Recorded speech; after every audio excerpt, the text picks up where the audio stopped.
자, 이번에는요. 저 이분을 되게 기다렸어요. 지난주부터 기다렸습니다. 저도 이분이 기다렸습니다. 나오셔서 AI 버블, 뭐 감가상각, 지금 나오고 있는 다양한 모든 불확실성, 불안감을 명확하게 통쾌하게 이야기해 주시길 바랍니다. 어깨가 굉장히 무거우실 것 같은데요. 하나증권 네. 리서치센터 기업분석실 김록호 수석연구위원 함께합니다. 어서 오세요, 네, 의원님. 어서 오세요. 안녕하세요. 요새 논란들이 참 많잖아요. 예, 예. 계속되고 있죠. 그 중에서 가장 우리 위원님의 귀를 탁 트이게 만든 워딩 단어가 하나 있다면 뭐가 있었을까요? 최근에 뭐 감가상각, 버블, 뭐 아무래도 다양한- 버블이죠. 버블. 네, AI 투자에 대한 버블. 버블입니까? 네. 아니죠. 아직. 네라고요? 그게 가장 이제 신경이 쓰이는 네. 단어죠. 왜냐하면 결국 이제 사용자들, 음. 빅테크들의 어떤 캐펙스에 대한 부분들이 이제 지속 상향 조정되면서 네. 캐펙스가 상향된다라는 거는 결국 이제 그들에게는 또 부담이 되기 때문에 이런 부분들에 대해서 걱정을 안 할 수는 없다라는 네. 입장이라서 그게 이제 가장 신경 쓰이는 단어였던 것 같습니다. 버블이라는 단어가 신경 쓰인다라는 건 어느 정도 좀 약간 센 느낌이 있다라시는 거예요? 아니면 뭔가 좀 더 그래 확인을 더 해봐야겠다라는 태도이신 거예요? 그렇죠. 확인을 더 해봐야겠다라는 거겠죠. 아무래도 캐펙스 대비 수익성이나 뭐 프리캐시 플로우나 이런 것들이 이제 부담이 되는 구간에서 분명히 그 빅테크 업체들의 캐펙스가 지난 1년 반 이상, 2년 가까이 지속 상향 조정되었었잖아요. 네. 요게 이제 더 이상 상향 조정되지 않는다거나 혹은 아예 뭐 하향 조정된다거나 이런 것들이 어떻게 보면 지금 저희가 가장 두려워해야 하는 데이터 포인트가 될 수 있죠. 그렇기 네. 때문에 이제 신경이 쓰이는 거죠. 말씀 주셨던 것처럼 원래 한 해를 복귀해 보면 가장 중요한 순간들이 꽤 있었죠. 4월 달에 해방의 날 이후에 한 일주일 여간 속에서 불안감이 다시 한번 긍정적으로 바뀌는 그 순간. 만약에 그때와 비교한다면 저는 지금일 것 같거든요. 말씀하셨던 이 모든 버블 논란의 종지부자 아니면 분수령이다라고 할 수 있는 게 이번 주에 엔비디아 실적 발표이기 그쵸. 때문에 자 결론적으로 좋을까요? 실적 자체는 긍정적일 것 같습니다. 네. 요거 보시면 이번 이제 분기 실적 발표에 대한 흐름인데 지난 8월에 이제 실적 발표하면서 가이던스를 제시했죠. 그래서 지금 좌측 차트에 보시는 빨간색 하단과 상단이 이제 엔비디아 측에서 언급했었던 매출액 가이던스 레인지이고요.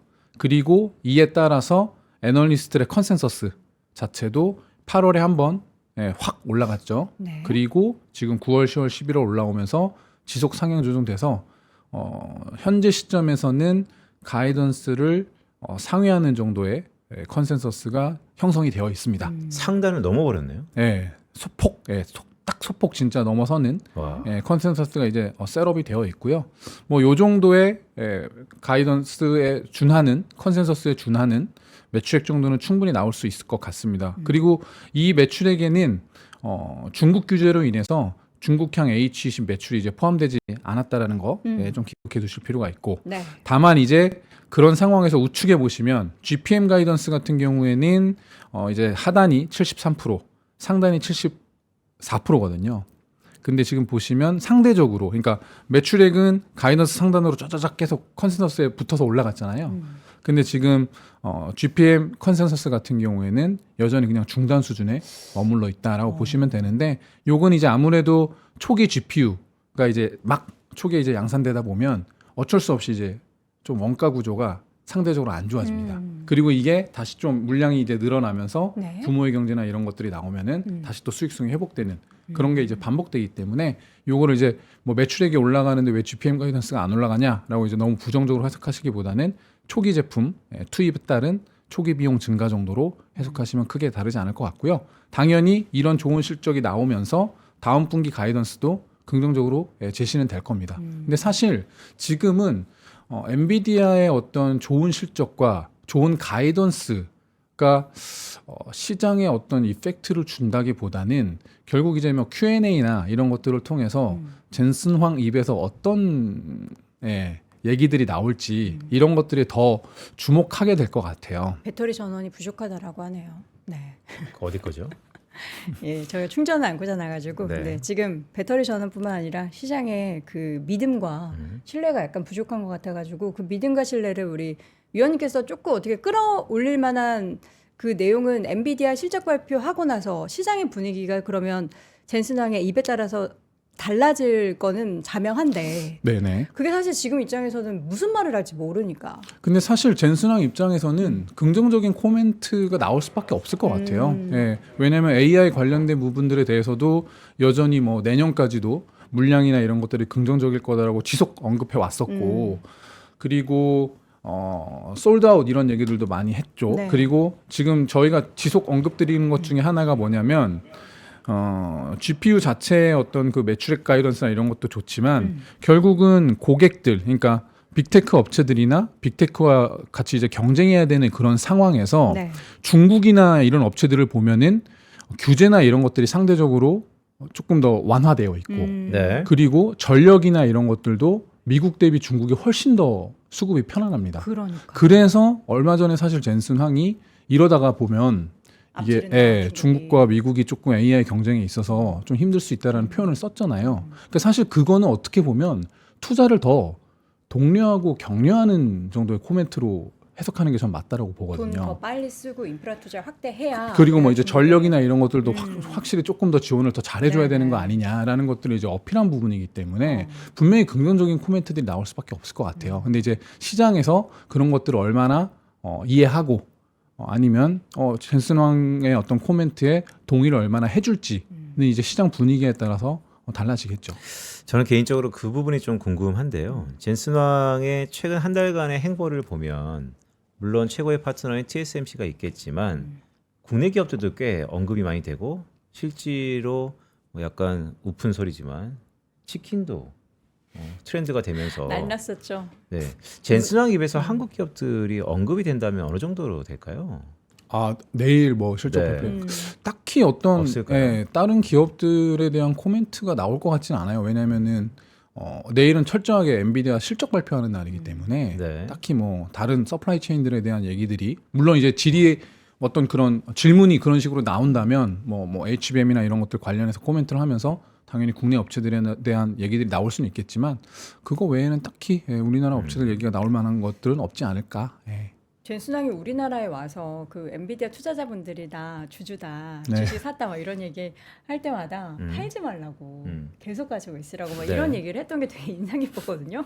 그런 얘기를 이제 한 회사에 그것도 엔비디아 대표가 그런 얘기를 했다라는 게 신기했는데 사실 근데 시장의 입장에서 그러니까 투자자 입장에서 바라봤을 때 젠슨 황이 좋은 얘기를 할 거는 자명한 사실이고 늘 그렇죠. 자신감을 피력해 왔으니까.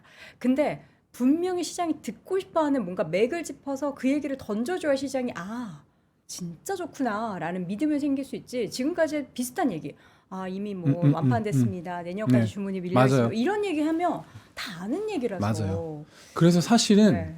지금은 저희가 이런 그 AI 관련된 부분들에서 계속 이제 실적 발표들이 나오는데 지금 우리처럼 뭐 GPU나 반도체 측 얘기보다는 오히려 실제 사용자들의 얘기들이 이제 더 중요해졌을 수도 있어요. 그렇죠. 네. 빅테크 업체들이나 네. 뭐 오라클 같은 이런 업체들이 네. AI 관련된 어떤 부분들에 대해서 투자 기조에 대해서 네. 어떤 스탠스를 보이는지가 오히려 더 중요해져 있을 수도 있습니다. 음. 네.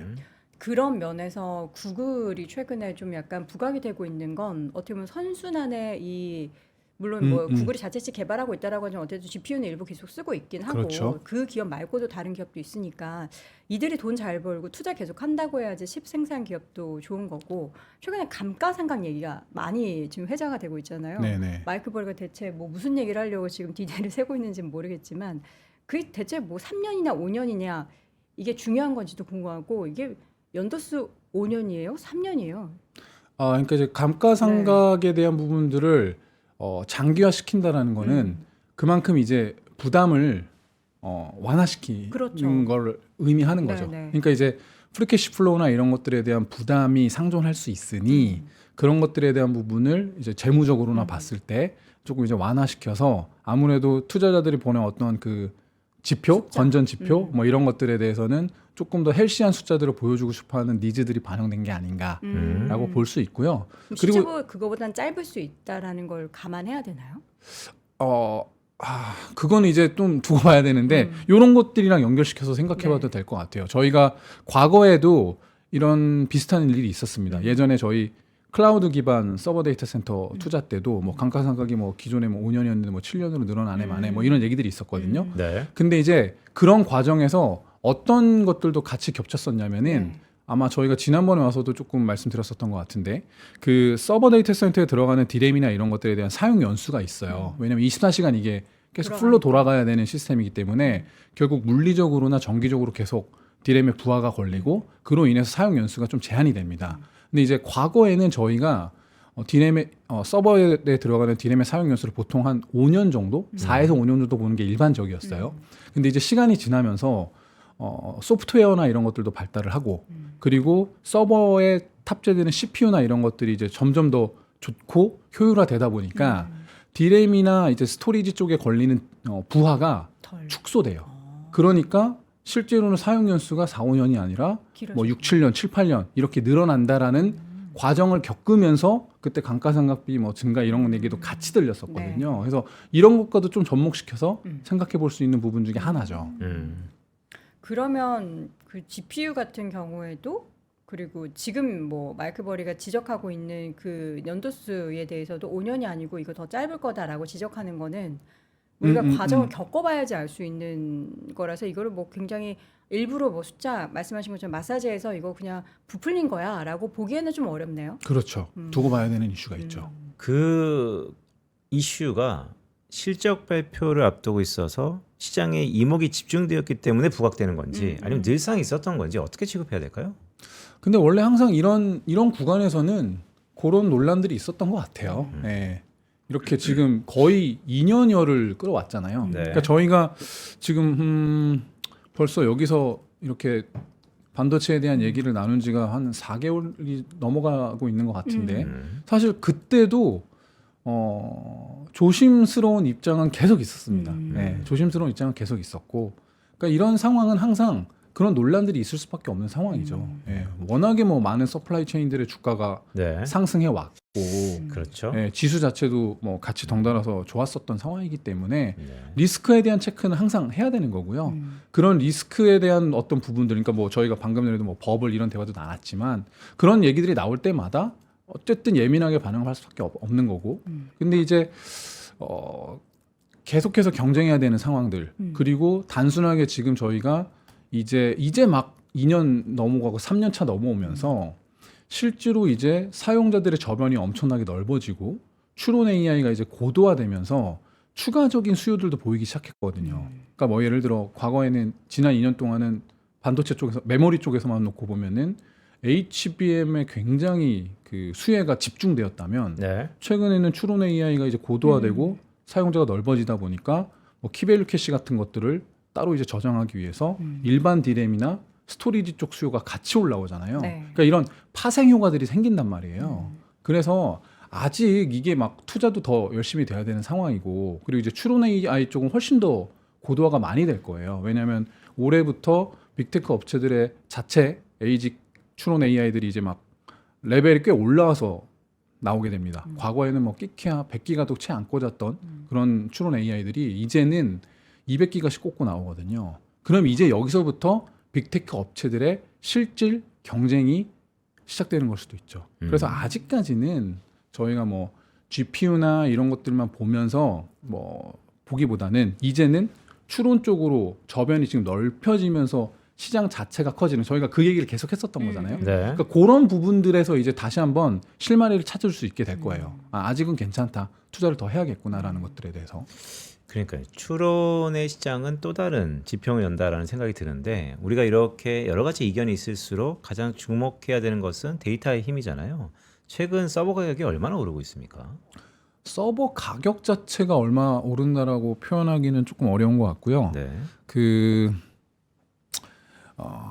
비용이 이제 계속 증가하고 있는 거죠. 왜냐하면 GPU도 계속해서 가격이 오르고 있고 그 GPU가 가격이 근데 오르는데 그냥 똑같은 게 오르는 게 아니라 그만큼 스펙을 올린 엔비디아의 GPU 가격이 올라가는 거고 네. 거기에 탑재되는 HBM도 이제 고용량화되고 사이즈도 커지고 하면서 같이 이제 가격이 올라가니까 기존의 AI 서버 데이터 센터를 투자해야 될 때 뭐 예를 들어 2년 전에 투자해야 될 때 대비 애초에 그 가격 자체가 올라가 있는 건 맞죠. 근데 그걸 제가 지금 뭐 정확하게 뭐 몇 달러가 됐고 몇 네. 퍼센트 올랐다. 요거까지는 제가 지금 정확하게 지금 잘 기억이 안 나는데 네. 어찌됐건 부담은 계속해서 늘어나고 있는 건 맞죠. 음. 네. 가격 자체가 올라갔으니까. 지금 메모리 가격에 대한 추이도 보여주시고 계신데 최근에 진짜 가파르게 올라왔어요. 네, 지난달만 맞습니다. 해도 뭐 음. 디램이었나요? 메모리 가격이 막 30%씩 올라간다. 이거 되게 이례적이긴 한데 우리가 이제 지난번에도 그러고 지지난번에도 위원님께서 말씀하셨잖아요. 이게 약간의 허수가 있을 수 있다. 그래서 이게 가늠하기가 더 어렵다라고 하는데 지금도 그걸 감안하고 이 데이터들을 봐야 되는 거죠. 그렇죠. 맞습니다. 여전히 그런 상황이다라고 네. 보시면 될 것 같고요. 지금 보시면은 이제 메모리 쪽 얘기를 다시 조금 드리고 싶은데 네.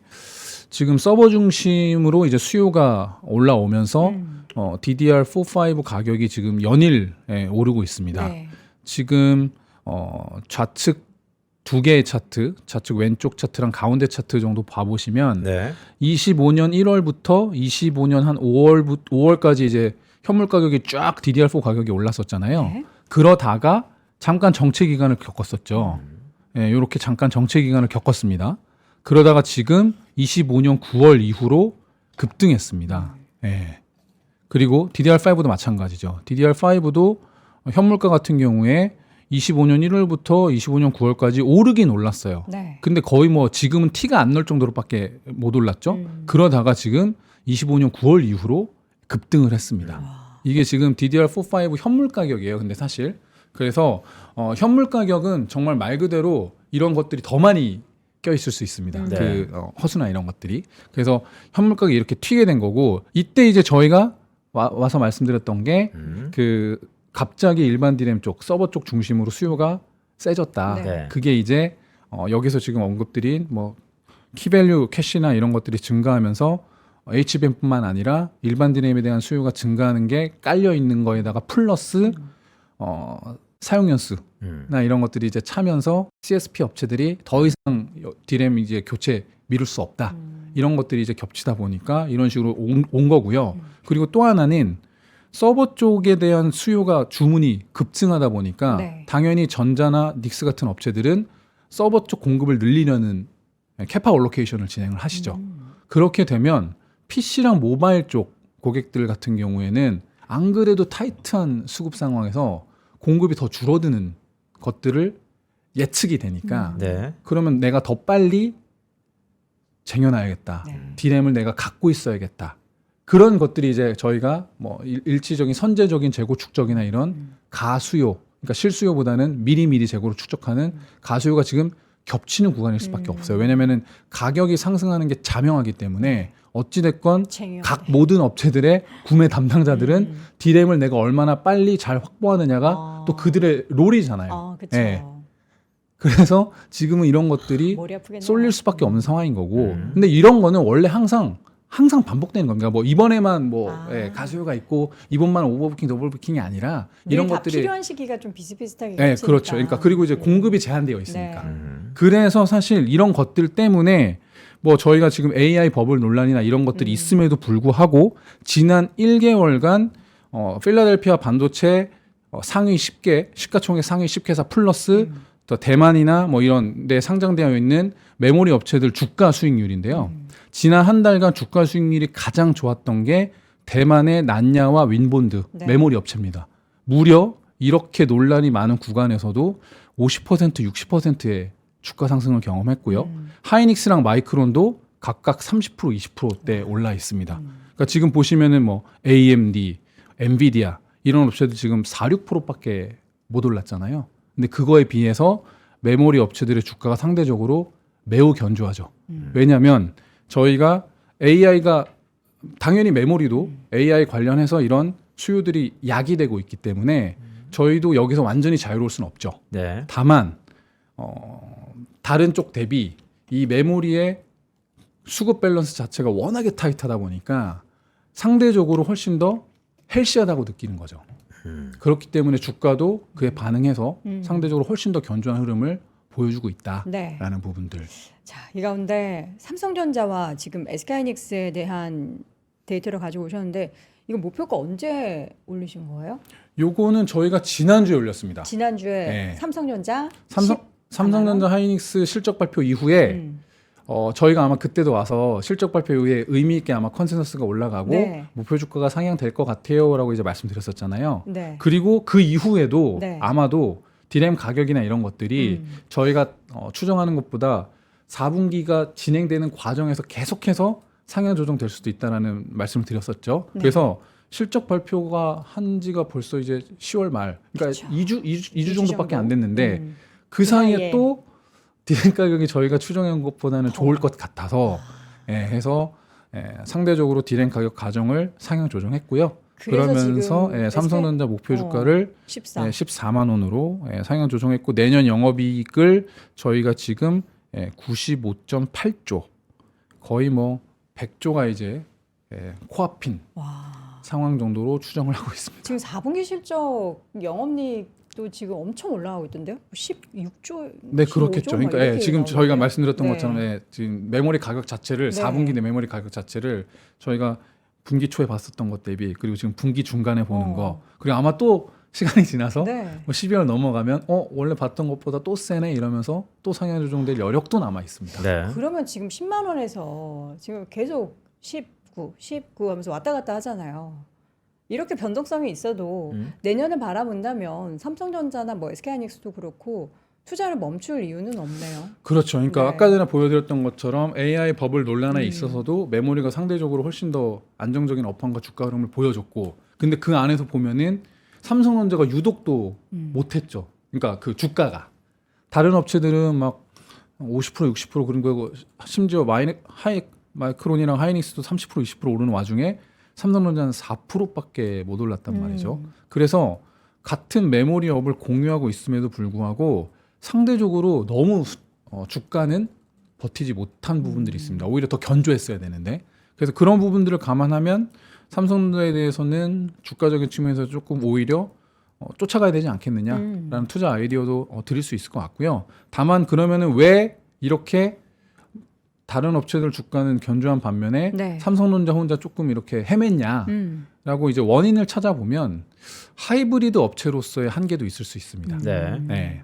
그러니까 나머지 업체들은 정말 딱 퓨어하게 메모리에 딱 선택과 노출이 되어 집중. 있잖아요. 네. 근데 우리는 뭐 스마트폰도 있고 네. 가전도 있고 디스플레이도 있고 그러다 보니까 아무래도 퓨어한 업체들 대비로는 약간 희석되는. 그렇죠. 그리고 우리의 메모리 가격의 상승이 뭐 가전, 뭐 스마트폰, PC 이런 쪽은 오히려 원가 부담이면서 그쪽 이익은 오히려 하향 조정돼야 되는 조금 깎일 상황일 수 수도 있네. 있어요. 그래서 어젠가 그제도 보시면은 뭐 델이나 HP 같은 PC 업체들에 대한 이익 전망치를 하향하는 그런 그림들이 나오는 이유가 이 메모리 가격의 상승 때문인 거죠.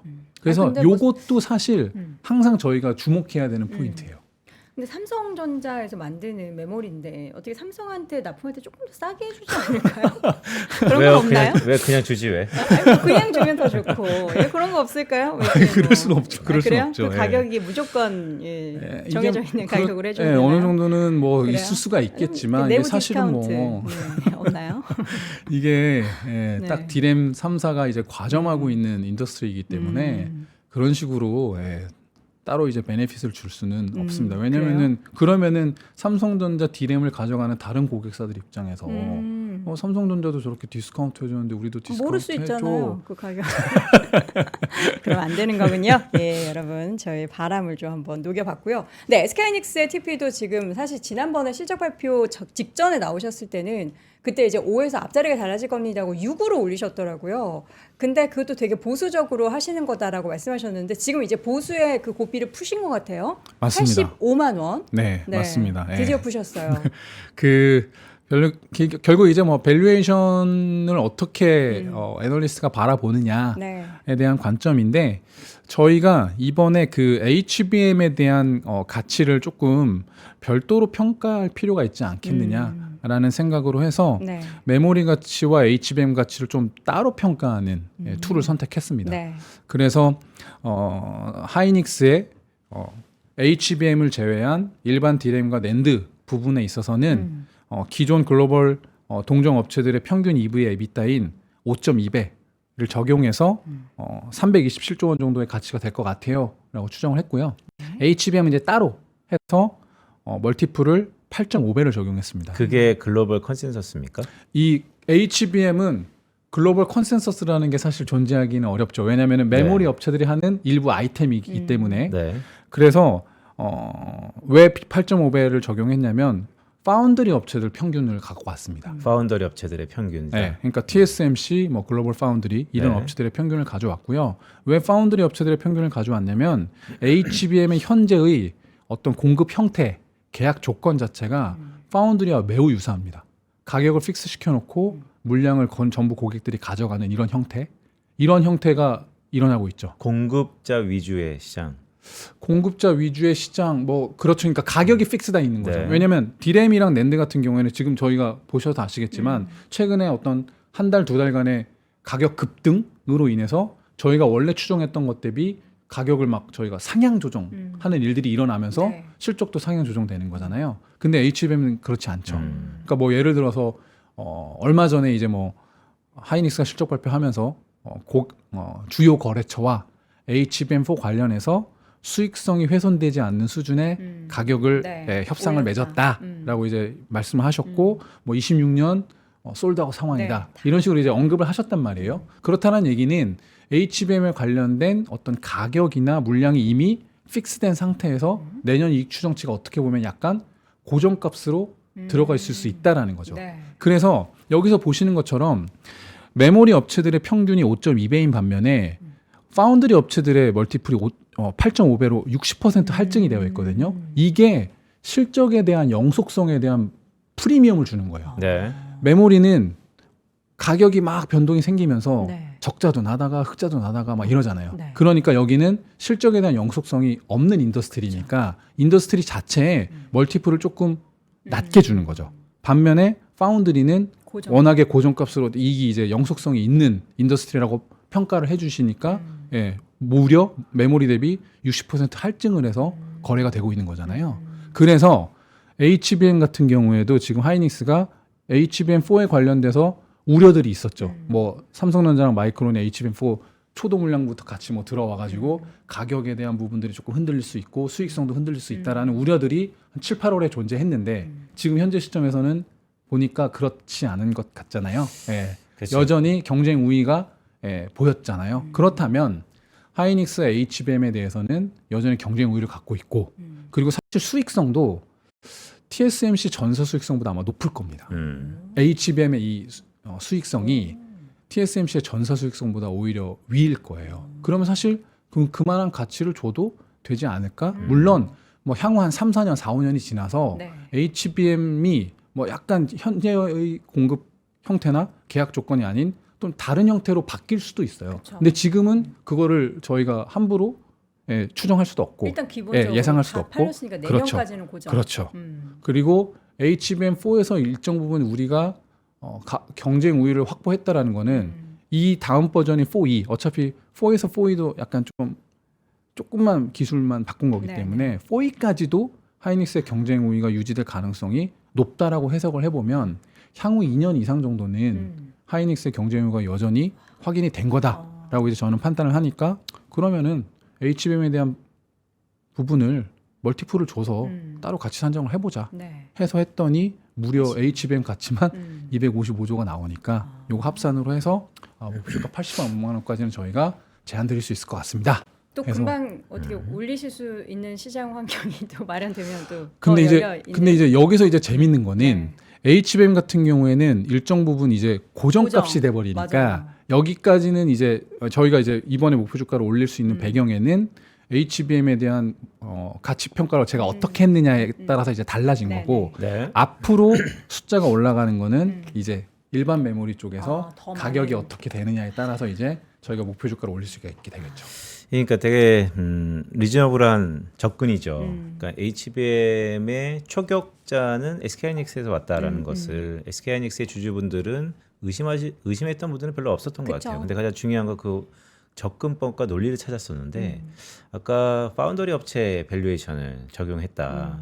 TSMC가 과거에 멀티플이 10배 이상 간 적은 없습니까? 10배 그러니까 지금 이게 TSMC는 10배 이상 받고 있고요. 네. 글로벌 파운드리가 이제 7배대라서 이제 평균을 하면 8배. 8배대로 내려오는 거예요. 네, 그래서 방금 전에 질문 주셨던 것처럼 만약에 야 하이닉스 HBM 수익성 TSMC보다도 좋은데 그러면 왜 굳이 평균을 주냐? 네.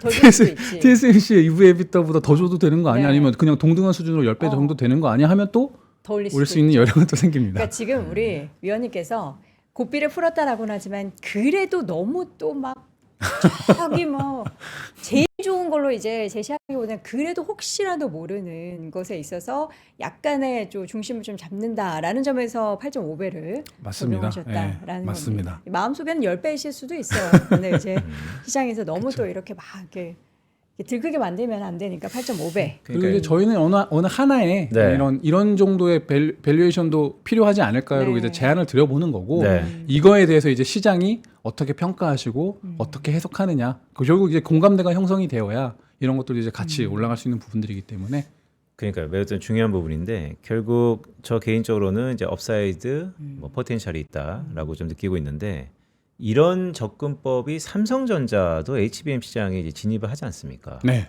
언제 적용해야 하는 될 거 거야? 아니에요? 제대로 그러니까 뭐 어. 3는 납품하고 있긴 한데. 아니 그러니까 왜냐하면 SK하이닉스에 적용한 것은 제가 김로코 의원의 모델을 봤을 때 리즈너블 해요. 그렇다면 삼성전자도 하이브리드를 떠나서 HBM 시간에 이제 들어갈 텐데 뭐 내년 우리가 이맘때쯤이면 HBM의 삼성을 얘기하고 있을 텐데 그러면 똑같이 멀티플을 줘야 되는 거 아닙니까? 뭐 충분히 가능한 얘기죠. 그러니까 지금 삼성전자 같은 경우에도 저도 이제 어차피 삼성전자 애초에 SOTP로 이제 목표 주가 산정 그러니까 그 부문별로 가치 평가를 해서 똑같이 EV 에비타를 주고 있고요. 지금 삼성전자 메모리 같은 경우에는 그냥 5.2배 적용하고 있고 이제 비메모리 쪽은 이렇게 똑같이 8.5배를 적용해 놓고는 있어요. 네. 근데 이제 비중이 작으니까. 근데 이제 또 지금 말씀하시는 거는 HBM도 또 아예 또 따로 빼야 되는 거 네. 아니냐 요거잖아요. 그것도 어느 특정 시점에서는 저희가 진행을 해야 되는 이슈들이 생기겠죠.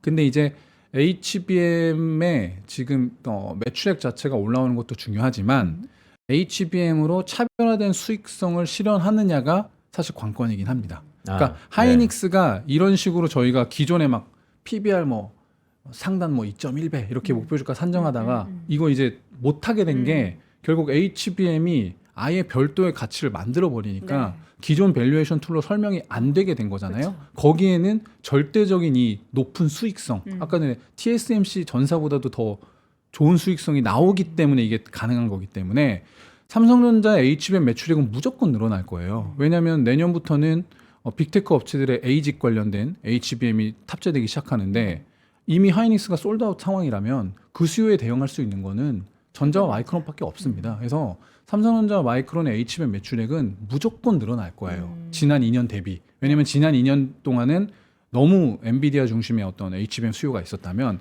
내년부터는 수요처가 다 변화되거든요. 그래서 매출액은 무조건 늘어나는데 과연 그 수익성도 일반 디램이나 이런 것들 대비 확실히 우위에 있을 거냐를 지켜볼 필요는 있습니다. 네. 멀리 그러니까요. 보고 가야 될 것 같습니다. 지금 코앞에 네. 보면은 뭐 이 다양한 시장의 변동성을 만드는 뭐 버블이다, 감가상각 논란이다, 뭐 이런 얘기들이 자꾸 이 시장 그러니까 주식이 지금까지 못 와봤던 영역으로 지금 올라와 있는 거잖아요. 우리나라 뭐 기업들도 그렇고 미국 기업들도 그렇고. 근데 멀리 보면은 달리 보일 수 있다. 제발 그 수요 쪽 그러니까 뭐 다양한 소프트웨어 기업들이나 빅테크 기업 쪽에서 돈을 빨리 좀 잘 벌었으면 좋겠어요. 그래 맞아요. 돈이 있어야지 집을 맞아요. 사고 뭐 예. 그럴 거 아닙니까? 돈 잘 벌기 위해서 우리가 뭐또 열심히 좀 쓸까요? 챗GPT 더 많이 돌리고 네. 더 많이 써서 예. 뭐 시간 싸움 아니겠어요? 다 월 구독으로 바꾸십시오. 기본 쓰지 마시고. 네. 아직 뭐 20달러씩 내는 거 아닙니까? 저는 근데- 무료로 쓰고 그래요? 있습니다. 죄송합니다. 근데 복귀에 보면 김로코 위원이 되게 중요한 순간에 매번 나왔던 것 네, 같아요. 네. 삼성전자 실적 발표, 음. SK하이닉스 실적 발표 바로 전에 또 엔비디아 실적 발표 전에도 나오는데 맞아요. 제가 정확히 기억해요. 왜냐하면 네. 되게 의미 있게 맨날 물어봤었거든요. 당일날 우리 굳이 표현이 세론 분위기가 좀 나왔는데 그 뒤로 2, 3일 지나고 보면 그때가 다 저점이었어요. 맞아요. 그때가 다 터닝 포인트였다. 아. 그래서 또 여쭙니다. 음. 엔비디아 실적 발표 이후에 빠질까요? 글쎄요, 이게 이거 코멘트- 배추도사 무도사 아니에요? 코멘트 빠지냐, 안 상으로는- 빠지냐? 늘상 제가 이렇게 쭉 경험적으로 느꼈을 때는 첫날 좀 고생하고 그다음부터 계속 추세적으로 차라리 네. 첫날 고생하고 올라가는 게 좋을 것 같아요. 첫날 팍 뛰고 이렇게 내려가면 좀 약간 김새 것 같아서. 근데 막 시장이 실적 발표한 날 뜨겁게 반응할 것 같지 않습니다. 미지근할 거다. 네. 그러나 그 다음에 이제 불이 지펴지면은 그렇죠. 네, 더 다시 뜨겁게 활활 타올라라. 듣고 싶은 거 들었습니다. 네. 왜냐면 밀면 살아 이 얘기 하고 싶으셔서 그런 거 아니에요? 리사. 네? 밀의사. 밀의사. 네. 밀리면 의심 없이 사고 여주사. 여전히 주도주를 사람. 치여 하실 수도 있는데 여러분 이미 가스라이팅이 되셨다는 분들도 되게 많아요. 네, 뭐. 예, 그래서 항상 밀릴 때마다 찾으시더라고요. 아, 그래요. 고맙습니다. 자, 여기 이모티콘이라도 하나 만들어야 될 것 같아요. 자, 어쨌든 내일 모레 이제 엔비디아 실적 발표가 저희가 새벽에 전달해 드릴 텐데요. 그다음 뭐 밀리던 그렇지 않고 미직지근하던 시장을 좀 멀리 바라본다면 여전히 좋은 그런 데이터들이 나오고 있다는 것을 여러분 잊지 마셨으면 좋겠습니다. 자, 오늘 하나증권 리서치센터 기업분석실에 김록호 수석연구위원 함께했습니다. 위원님 고맙습니다. 감사합니다. 자, 오늘도 월스트리트 모닝 브리핑 함께 하셨는데요. 저희가 그동안 며칠 동안 좀 잘못 안내해 드린 게 있더라고요. 취소석, 미국 투어 취소석 2석 남았다고 했는데 이미 취소석은 다 찼고요. 이게 이제 취소석뿐만 아니라 저 더 가고 싶습니다. 이거 몰랐어요 하면서 문의가 꽤 많았어가지고 저희가 좀 어렵게 몇 석을 더 만들었다라고 합니다. 혹시라도 원하시는 분들은 지금 영상 하단에 링크가 아니죠. 전화번호로 문자 남겨주시거나 전화하시면 상담을 하실 수가 있는데 이 보니까 이전 투어에서는 딱 그 여름 투어도 그렇고요. 딱 이제 아이와 아빠가 같이 엄마가 같이 가는 경우도 있긴 한데 이제 엄마는 이제 한국에서 자유 시간을 즐기시는 거죠. 아빠와 함께 가서 되게 돈독한 그런 이제 부자 혹은 부녀 간의 정을 만들 수 있는 그런 시간 많이 보냈다라고 합니다. 정말 좋은 투어 저희가 커리큘럼을 만들어 두고 있으니까요. 여러분들이 겨울에 올 한 해 동안 수고했던 나를 위해서 우리 가족을 위해서 좋은 시간 보내고 싶으신 분들은 지금 바로 영상 하단 링크 혹은 전화번호로 문의해 주시기 바랍니다. 뒷자리가 5870이네요. 5870이요? 네, 전화번호가. 모르겠어요. 네, 봤어요? 아까 5870 네, 뭐 어떤 얘기 하시고 싶으셔서? 내리에 바뀌었고. 5870. 8651 네. 5870. 오빠. 그냥 하시죠. 예, 네. 알겠습니다. 저희는 내일 오전 6시에 다시 돌아오겠습니다. 여러분 고맙습니다. 고맙습니다.